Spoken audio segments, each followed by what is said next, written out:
Welcome back. Our U.S. oil prices eased today after the International Energy Agency forecast U.S. shale output to grow at about 1.4 million barrels per day by 2022. Concerns over rising U.S. shale oil output have been offsetting the impact of production cuts agreed by the Organization of the Petroleum Exporting Countries and some non-OPEC members to curb a global crude oversupply. And for more discussions on this, let's bring in research analyst with financial derivatives company, Adam Okwesa. Good afternoon, Adam. Thank you very much for joining us. Good afternoon. Thank you. Is the IA report a concern for the global oil market? Yes, indeed, I think it is. I think concerns of rising U.S. production are well justified, considering that U.S. oil rigs have been increasing consistently since November. Oil inventories are at record highs since about four decades ago, and confidence is very high in the markets. But if you look at it closely, OPEC and non-OPEC pledged to remove about 1.8 million barrels per day by June. And I think the consensus is that U.S. shale output will rise by about 400,000 to 900,000 barrels per day. So at the end of the day, the market should still rebalance, but maybe at a slower pace than initially thought. However, there are some headwinds that might derail this plan. For one, inventories are still very high, and the demand picture, we don't know too much about the demand picture. China just recently revised down its growth target to 6.5%. And if that is happening, that would definitely affect oil demand. And of course, we don't know if this deal will be extended beyond June. So all these headwinds might derail OPEC's pledge to reduce global inventories. Now, Trump's administration recently imposed new sanctions on Iran. With this sanction, do you see Iran as a geopolitical risk to oil markets? I think it does, an upside geopolitical risk. I think Iran being included on the list will have a more profound impact if relationship between the US and Iran deteriorates further. We know that Trump is not a fan of Iran. He has threatened to tear up the nuclear Iran deal.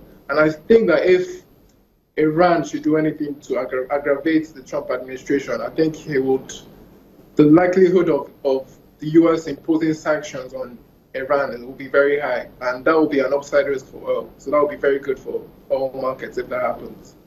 So it's something to consider. Now, there's also the issue of the travel ban. How much impact do you think this will have on the global oil market? I don't think it would have a direct impact, considering that the most influential member, in my opinion, has been taken off, that is Iraq. But I think it would have more indirect impact. For example, I think the U.S. tourism sector will definitely be affected. I remember yesterday, a Nigerian government official already told Nigerians to limit their traveling to essential traveling to the U.S. And I think that will be the same for other countries. So at the end of the day, tourism to the U.S. will be affected, and that will have a more profound impact on their growth figures. And also, one other thing we have to look at is the dollar. How will this Trump ban affect the dollar? If the market sees this as an indication of more inward-looking protectionist policies to come, then I think that would have a bad impact on the dollar, and that would be an upside for oil. So it would have indirect impacts, but no direct impact on the oil market. Now, how do you think the market is bracing up for an interest rate hike by U.S. Federal Reserves? I think we should expect, the consensus is that this March, in about 2 weeks or in about a week from now, the U.S. interest rates would go higher. And I think we expect that. But I think what might come as a shock is that we might see the U.S. Fed increasing interest rates more frequently than what we thought. And even at the magnitude of that increases might be higher than what we think. Maybe what I'm saying is because Trump has said he wants to roll out an infrastructure plan. U.S. is at full employment inflation, they are above their inflation targets. And if Trump now rolls out his infrastructure plan, that would have an upside impact on inflation and employment. And I think the Fed will want to counter that by increasing interest rates more frequently than what we expected. Okay. And if that happens, that would have a negative impact on the oil markets. Okay. Let's look at the development in Libya. We just read that the battle there over two largest oil ports there has intensified. What do you think about this development? How is it likely going to impact the global oil market?